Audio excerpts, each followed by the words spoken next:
Hubo un reporte que todos los años se hace del Departamento de Estado norteamericano en el que se analiza de cuál es la situación que se vive en México. El Departamento de Estado norteamericano está encabezado por el señor John Kerry, que es el jefe de esta cartera del gabinete del presidente Barack Obama.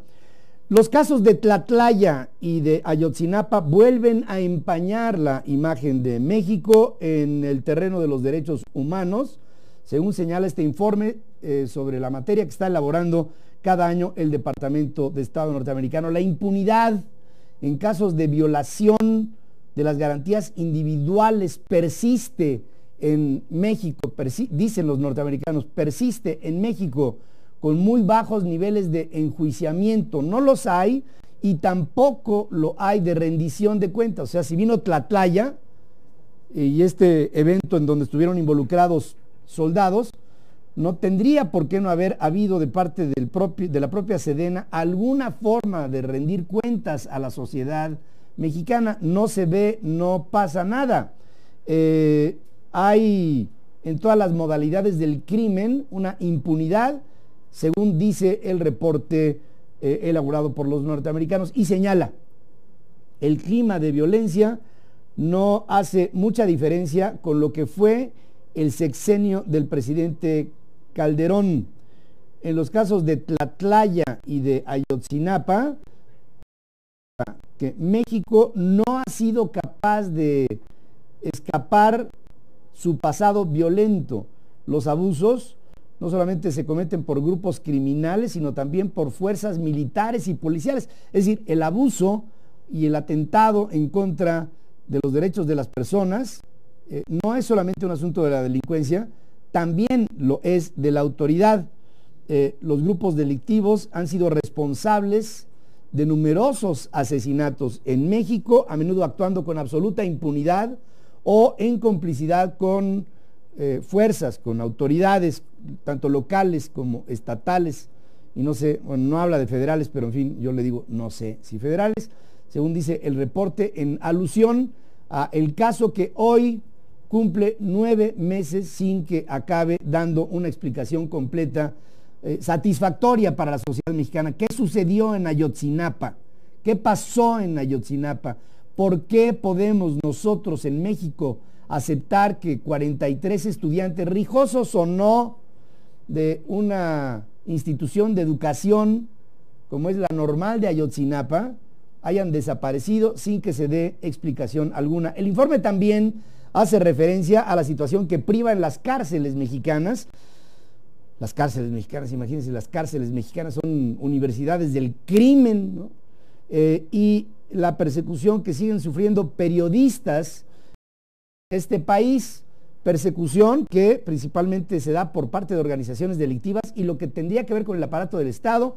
¿En dónde está la persecución? Bueno, ha habido muchos periodistas que han desaparecido, sido secuestrados, aparecido muertos en México, principalmente en lugares como Veracruz. Y también he de decir del periodismo que el aparato de espionaje del Estado mexicano, que debiera aplicarse para luchar en contra de los enemigos del Estado mexicano, se utiliza para espiar a periodistas que son enemigos del régimen del presidente Enrique Peña Nieto, y por ser nosotros o formar parte de un contrapeso, que no es ni un pecado, ni es una posición irrespetuosa. El ser contrapeso de un gobierno es lo menos que puede esperar el propio gobierno. Este libro que le recomiendo, de Genaro Villamil, de La caída del telepresidente, en una de sus páginas asienta, dice, el gobierno del presidente Peña Nieto se ha desgastado fundamentalmente porque no ha dejado florecer a la opinión pública. Y dice, a todos los medios de comunicación los tiene en la mano, los toma, los coopta, y eso le ha venido pegando durísimo al presidente de la República. El nivel de aceptación, por lo mismo, es bajísimo, es el más bajo para un primer tercio de una administración en la historia desde que se llevan este tipo de encuestas, dice Genaro Villamil en este libro que le digo, de La caída del telepresidente, de la imposición de las reformas a la indignación social. El informe también, este informe del Departamento de Estado norteamericano, hace referencia a los grupos que han podido sacar adelante alguna forma de opinión y asienta el informe que lo que más adelante va en libertad en México son las redes sociales y las vías de comunicación digitales. En descargo al documento reconocen que ha habido ya una coadyuvancia que ha aceptado el gobierno mexicano para el acompañamiento de una Comisión Interamericana de Derechos Humanos en la investigación de la desaparición de los estudiantes de Ayotzinapa para tratar de ver por dónde es que se dieron estos hechos y llegar con ello a conclusiones. Y los esfuerzos también del gobierno mexicano para entrenar a las fuerzas de seguridad en materia de derechos humanos, aunque los resultados en México sobre este tema son limitados, anticipándose a la incomodidad que generarían estas declaraciones. He de decirles que John Kerry exhorta a las autoridades a observar con objetividad este análisis que dice: nosotros mismos asumimos con humildad a la luz del ambiente que se vive en los Estados Unidos de revuelta y de encono racial. Ejemplos como el de Charleston, ejemplos como lo que se ha vivido en Atlanta, lo que han vivido en California los norteamericanos. Ellos dicen: nosotros tenemos nuestra problemática, ustedes tienen la suya en México. Y ya como se anticipaba, la Secretaría de Relaciones Exteriores reaccionó al reporte, aquí en México, reaccionó al reporte de los Estados Unidos, al Departamento de Estado, y la Secretaría dijo que la difusión de este informe la considera un ejercicio unilateral en donde deben de revisarse las mecánicas de su elaboración. No obstante, destaca que el reporte reconoce esfuerzos y avances a favor de la defensa de los derechos humanos realizada por el gobierno mexicano.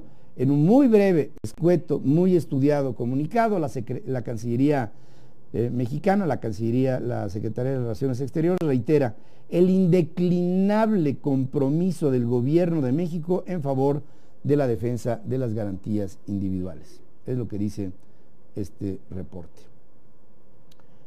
¿Tienes alguna, sí, Enrique, de lo que dicen ustedes en las redes sociales sobre Estados Unidos y Tlatlaya? Tomás Martínez: estos gringos ven la paja en el ojo ajeno y no la viga en el propio. Les digo que Kerry dice: nosotros con humildad reconocemos nuestros problemas, que los mexicanos reconozcan también con la misma humildad los suyos. Yo pienso que no está mal, ¿no? Roberto, hay que ser abiertos a las observaciones, aunque sean ajenas. Yo creo que no podemos, porque ¿sabe qué? Reaccionar de otra manera, ¿no? Roberto Martínez: el burro hablando de orejas olvida los miles de asesinatos en Palestina, Siria e Irak en guerras financiadas por la CIA. Paco Beltrán: qué paradójico que Estados Unidos hable de derechos humanos cuando su policía ha matado a cientos de civiles. Sí, les digo que ellos también traen su bronca. Juan Manuel López: miren, el hecho de que ellos traigan su bronca no quiere decir que nosotros no tengamos la nuestra. No nos descuidemos. Pues sí, o sea, si ellos tienen sus problemas, pues que los resuelvan. Pero yo pienso que nosotros debemos de concentrarnos en saber que nosotros tenemos los propios. Y como tenemos los propios, tenemos que resolver los propios. Juan Manuel López: es increíble que a 9 meses de la tragedia en Iguala aún no se sepa de los 43 normalistas y que todo sea una mera especulación. ¿Acaso con sus declaraciones no se puede saber lo que pasó realmente? Solo quieren vernos la cara de idiotas, es lo que dice Juan Manuel López. Guadalupe Martínez: buenos días, Pedro. Esto de Tlatlaya y de Ayotzinapa no es más que el reflejo de la decadencia de nuestra sociedad, la pérdida de valores y de un gobierno corrupto. Es como estamos. Saludos con mucho cariño a todos ustedes. Vamos a hacer una breve pausa y regresaremos con más información. Gracias.